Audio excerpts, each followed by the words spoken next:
Bonjour tout le monde, vous allez bien? Parfait. Alors donc aujourd'hui, nous allons aborder notre première leçon de la semaine qui est sur le cercle trigonométrique. Ok? Nous allons donc étudier ce cercle trigonométrique là et à travers ça, nous allons découvrir les identités trigonométriques. Aussi bien, on va aussi déterminer donc les angles remarquables et ces angles remarquables, ou les points remarquables aussi, vont nous aider à mieux comprendre un cercle trigonométrique ou bien le cercle trigonométrique. Et si on a bien compris le cercle trigonométrique, cela nous permettra de résoudre les équations et les équations impliquant les fonctions trigonométriques. Alright? Ça marche? Alors, donc, commençons par ce cercle trigonométrique là. Disons qu'un cercle trigonométrique, c'est avant tout un cercle de rayon égal à 1. Ok? Rayon égal à 1. Ok, donc nous considérons ce cercle trigonométrique là dans un plan cartésien XY. Donc là, on a XY, les axes doivent être marqués XY. Comme ça. Là, c'est l'axe des X. Et puis là-bas, l'axe de Y. Ok, alors c'est Y là-bas. Et ça, c'est l'axe de X.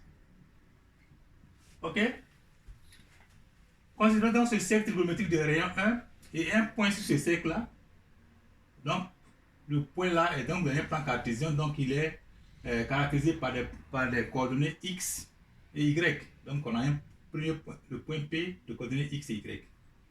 Ok? Du coup, on va former là aussi, se former donc un triangle rectangle. Ok? Ce triangle rectangle là. N'est-ce pas? Alors, si on a un triangle rectangle, c'est que par exemple, on peut utiliser la relation de Pythagore pour calculer donc cette relation qui dit l'hypoténuse au carré égale la somme des carrés des cathètes. Ok? Donc, l'hypoténuse c'est 1 au carré égale à x au carré plus y au carré. Ou alors, x au carré plus y au carré égale à 1. N'est-ce pas? Donc, appelons cette première relation la relation 1. Maintenant, nous voyons bien aussi qu'il se dessine là un angle alpha, par exemple. Appelons cet angle-là angle alpha. Ok? N'est-ce pas? Alors, par trigonométrie, les relations trigonométriques qu'on a apprises depuis longtemps là, nous disent que sinus alpha, c'est le côté opposé sur l'hypoténuse, donc ça fait y sur 1. Y sur 1 égale à y.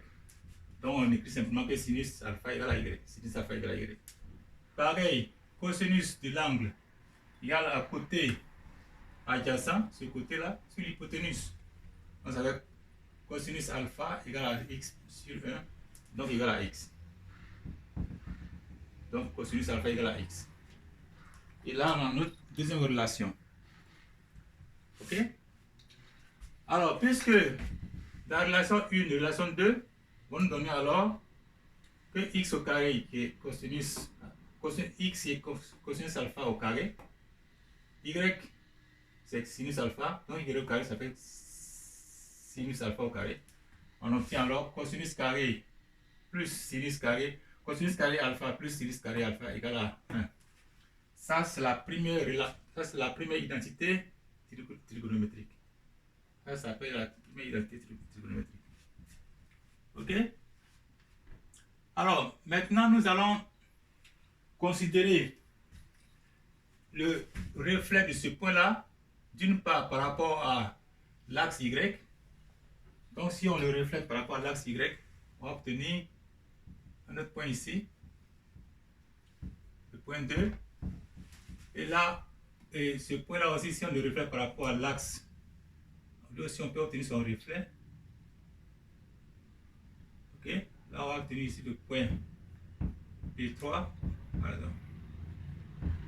P3 ici, là c'était P2. Et pareillement aussi, le reflet de ce point-là, c'est la même chose que le reflet de ce point-là ici. Ok? Donc là, on obtient un quatrième point, P4. Alors ces points-là qui sont donc le reflet de l'un et de l'autre par rapport aux axes, là sont des points remarquables. Et puisque chaque point aussi est caractérisé, puisque x égale à cosinus alpha, puisqu'on a x égale à cosinus alpha, y égale à sinus alpha, ce point P de coordonnées x, y, on peut l'appeler aussi le point de coordonnées cosinus alpha, sinus alpha, ou alors le P aux coordonnées P à l'angle alpha, donc on l'appelle P alpha. Ok? Alors on va découvrir qu'il y a il y a un lien donc entre ces points qui sont des points remarquables et donc à travers ces points là aussi on va découvrir les angles remarquables qui correspondent donc à ces points remarquables là. D'accord? C'est ce qu'on va découvrir maintenant.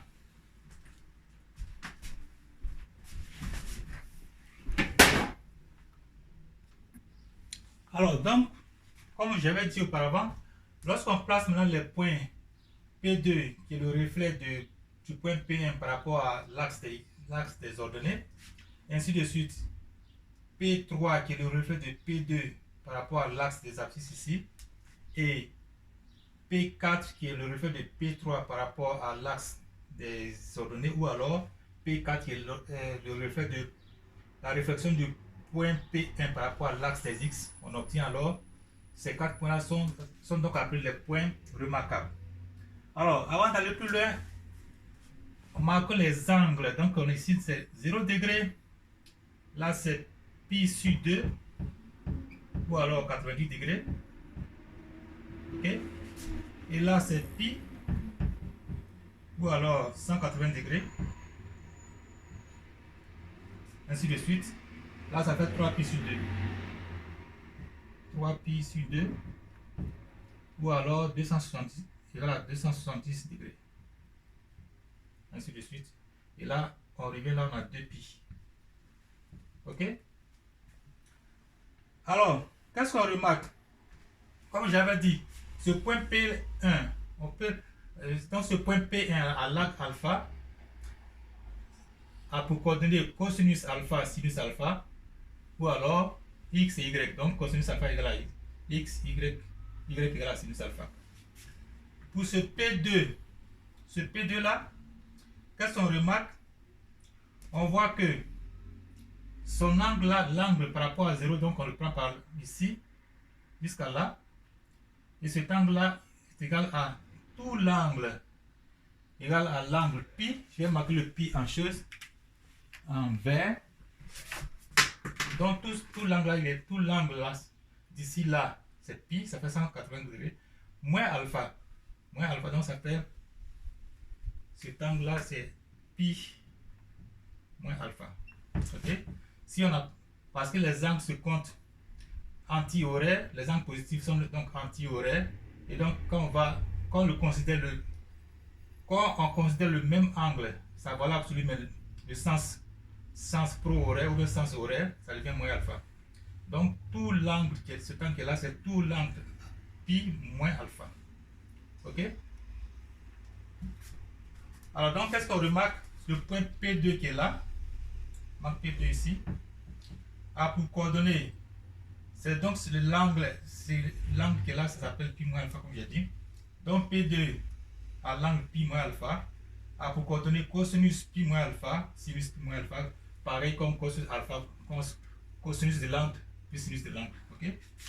Et donc ces coordonnées en x et y, ça fait moins x, parce que là, ça fait moins x.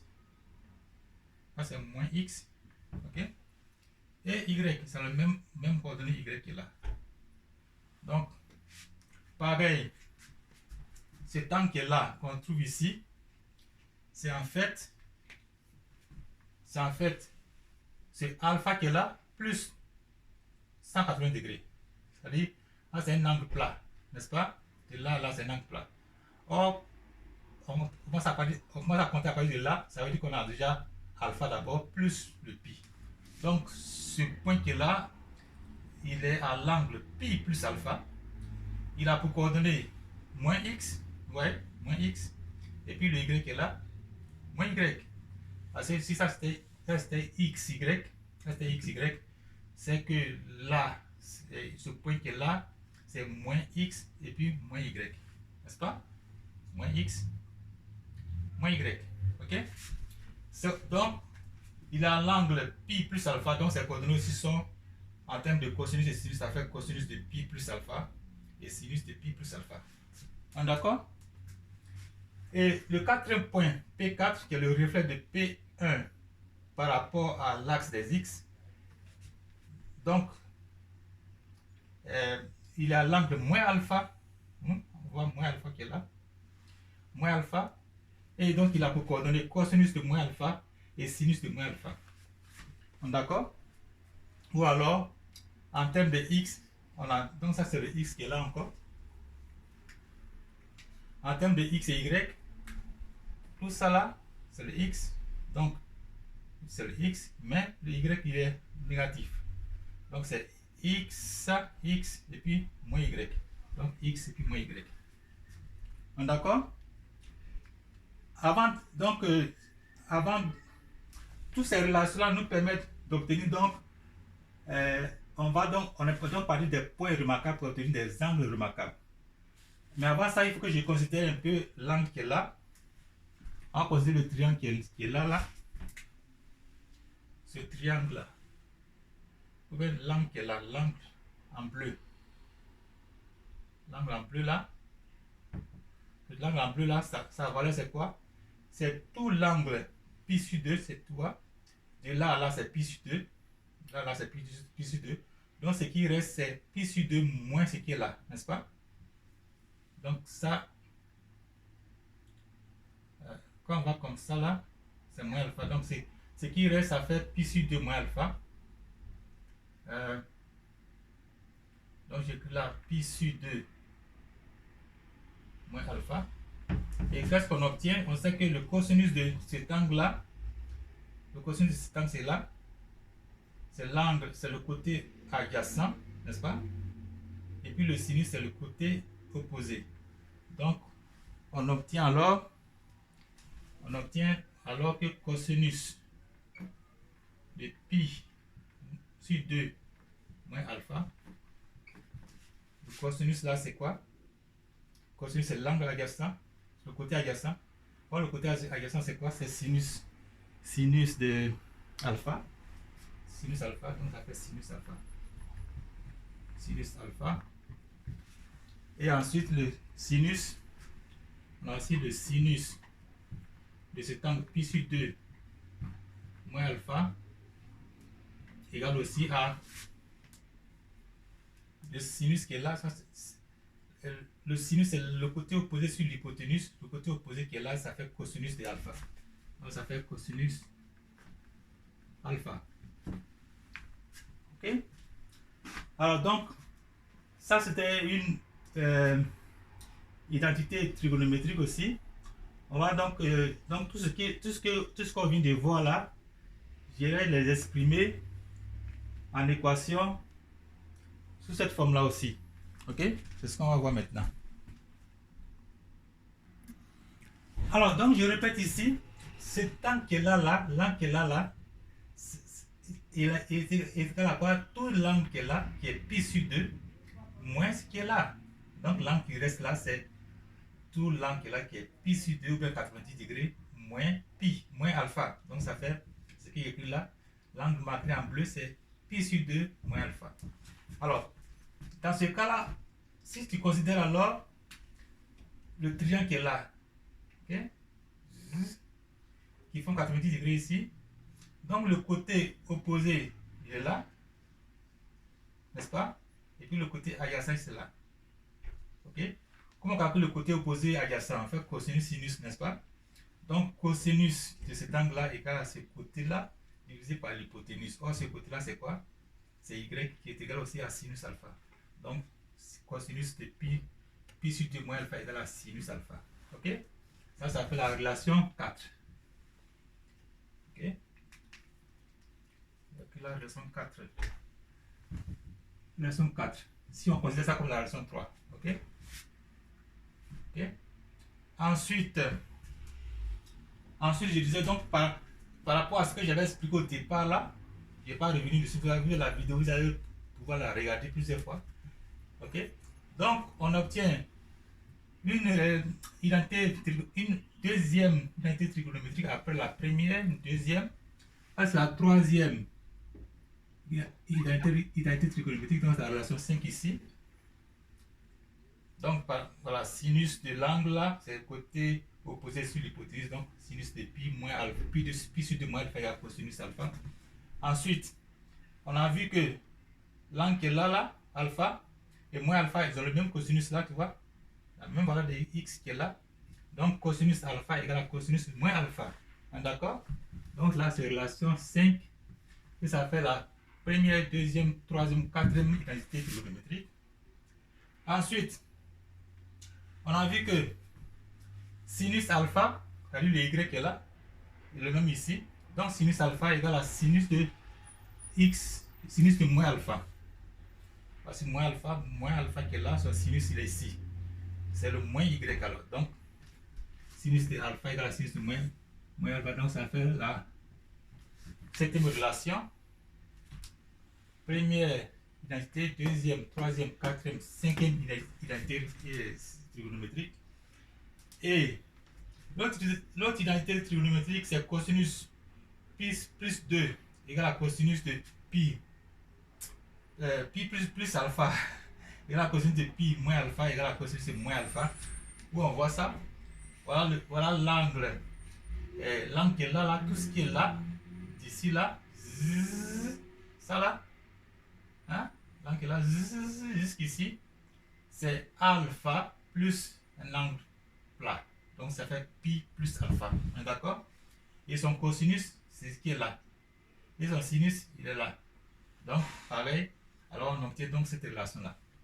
Relation 8. Pareil.